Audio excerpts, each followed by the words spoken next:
Con su venia, presidente. La creación de órganos autónomos ha sido un reto para el desarrollo político y el fortalecimiento de la democracia. Al menos en teoría, deben promover la cultura de defensa y promoción de los derechos ciudadanos. La principal característica de los órganos autónomos es su carácter colegiado. La mayor riqueza está en su pluralidad de posiciones, no en la uniformidad, no en la unanimidad de posiciones. Tampoco deben ser organismos al servicio de ninguno de los poderes, ni del presidente de la República, ni del Congreso, y mucho menos de los poderes fácticos.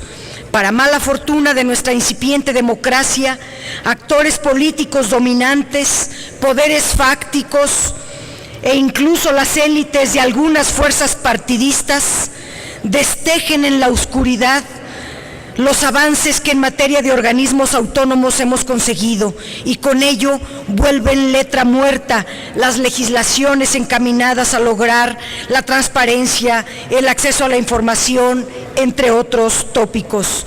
Los acuerdos cupulares y las instancias informales han suplantado en no pocas ocasiones a los organismos autónomos y al Congreso.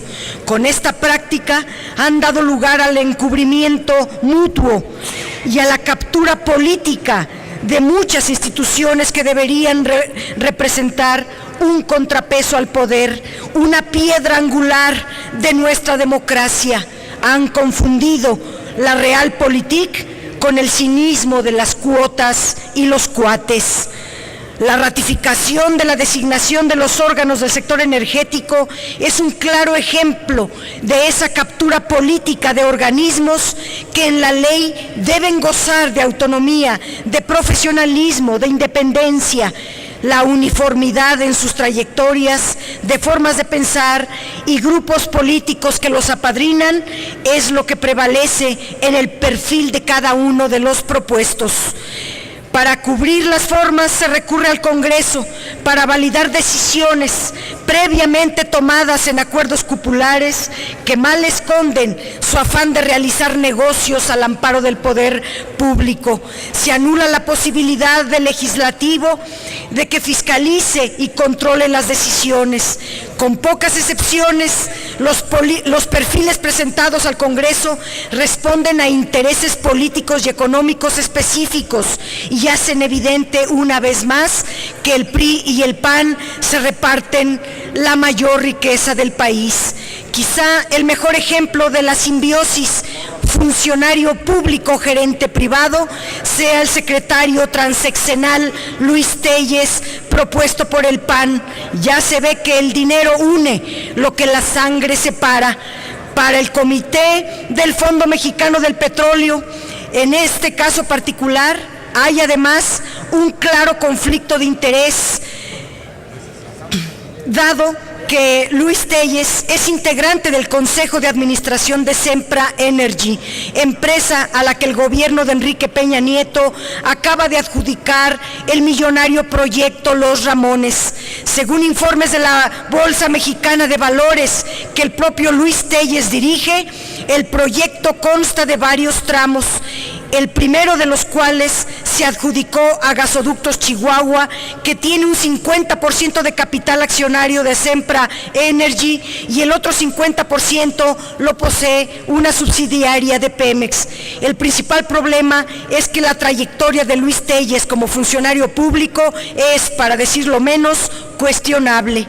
Como integrante del gobierno de Carlos Salinas de Gortari, participó en el diseño de varias de las políticas que resultaron más dañinas para el campo mexicano. Como secretario de Energía con Ernesto Zedillo, alentó la apertura del sector eléctrico sin un marco regulatorio claro. Como titular de la Secretaría de Comunicaciones y Transportes en el gobierno de Felipe Calderón, no cumplió con alentar la convergencia, no licitó la tercera cadena de televisión y terminó inmerso en un escándalo de espionaje telefónico. Como sabemos, los titulares de Hacienda y Energía, así como el gobernador del Banco de México, integrarán el comité junto con 4 consejeros independientes.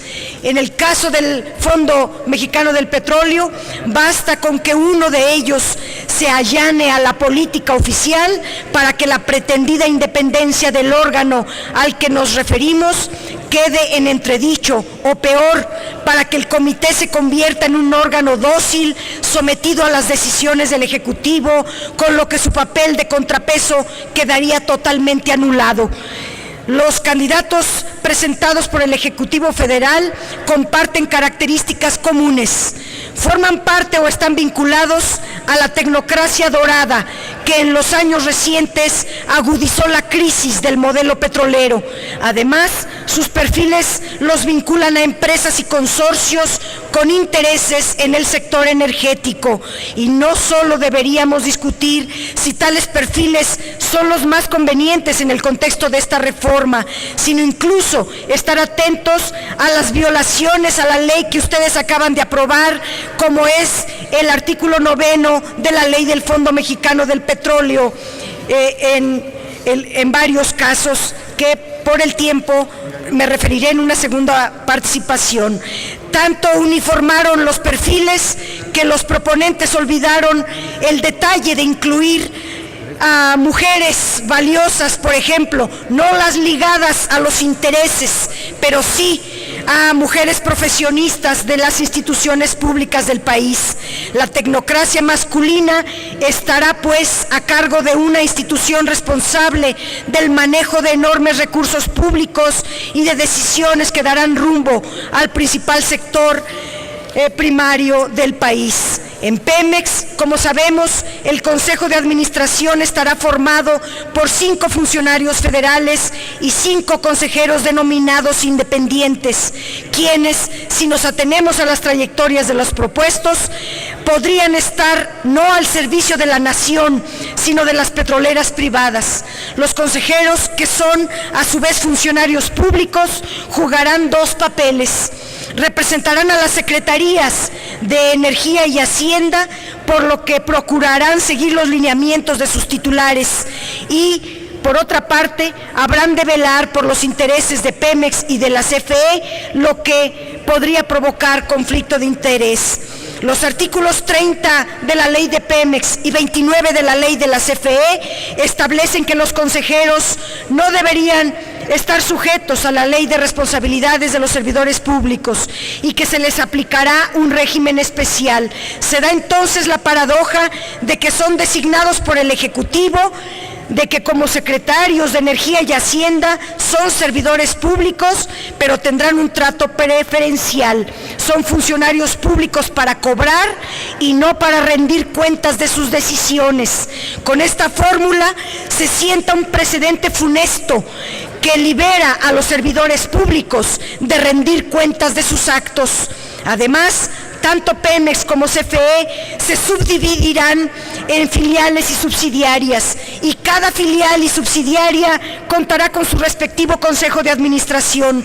Los consejeros recibirán pagos de emolumentos enormes a valor de mercado con recursos públicos, pero no serán considerados servidores públicos. Se les dota de facultades para crear las normas de su propio funcionamiento. Lo llaman autonomía de gestión cuando se trata en realidad de usurpación de facultades que corresponden al Congreso de la Unión, muy en particular de la Cámara de Diputados, en materia de fiscalización, auditoría y fijación de salarios. Cuando la propia ley establece que ninguno de los funcionarios no serán, dice la ley, no serán responsables de sus actos u omisiones, se abre la puerta a que la corrupción y la falta de transparencia que se han marcado a nuestras empresas públicas crezcan sin medida. El gobierno corporativo de una empresa estatal no gubernamental debe diseñarse para regular las relaciones entre una sana administración y la dirección de la empresa, pero en nuestro caso, el director de Pemex ni siquiera tiene derecho de voto y le impondrán a la empresa todas las decisiones. En una empresa estatal que no gubernamental, el Estado debe conducirse como administrador de los bienes de la nación y su consejo emitir políticas generales que engrandezcan a la empresa y estén al margen de los intereses políticos, nacionales o extranjeros. Los perfiles de los consejeros independientes propuestos no garantizan el logro de estos grandes objetivos. Estamos frente a un modelo de centralización presidencialista y no de autonomía productiva.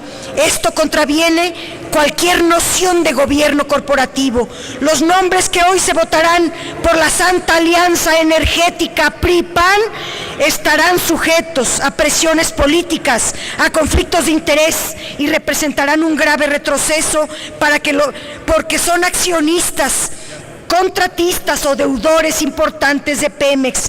El modelo corporativo está pensado para el negocio de unos pocos y para beneficiar el interés privado, no para cuidar y administrar o acrecentar las ganancias y utilidades de la empresa pública, que todavía ahora es productiva y que sin duda perderá su productividad, su competitividad, su fortaleza, el tamaño alcanzado por Pemex a lo largo de décadas y de esfuerzos.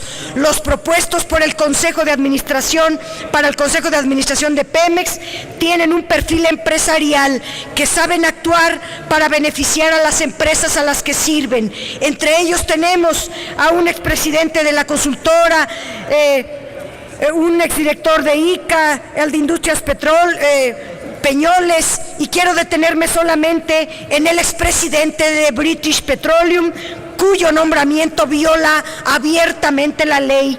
Casos similares se repiten también en otros nombramientos. Pero en el caso del ingeniero mecánico Octavio Francisco Pastrana, expresidente de British Petroleum de 1995 a 2007, presidente de la empresa Insolux de México de 2007 a la fecha y director. Me están emocionando en el tiempo, voy a respetar, presidente, y en una segunda oportunidad hablaré de British Petroleum con mucho detalle. Termino diciendo que los consejeros independientes de la Comisión Federal de Electricidad, de los 4 consejeros propuestos por el Ejecutivo Federal, uno de ellos incumple claramente el requisito de no pertenecer a más de 4 juntas directivas u órganos de administración. Eso viola la fracción 6ª del artículo 20 de la ley de la CFE. En el caso del economista Luis Fernando de la Calle Pardo, que es miembro de 4 organizaciones, además de su propia consultoría.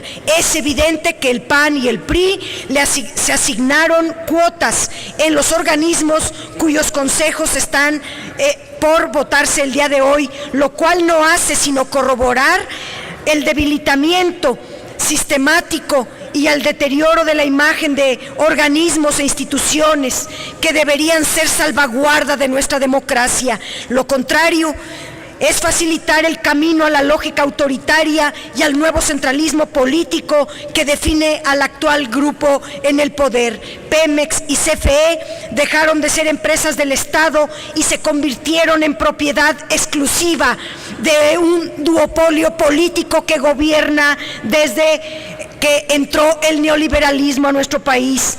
Les llaman pomposamente empresas productivas del Estado, pero serán empresas desmanteladas justamente por el Estado. Gracias. Gracias.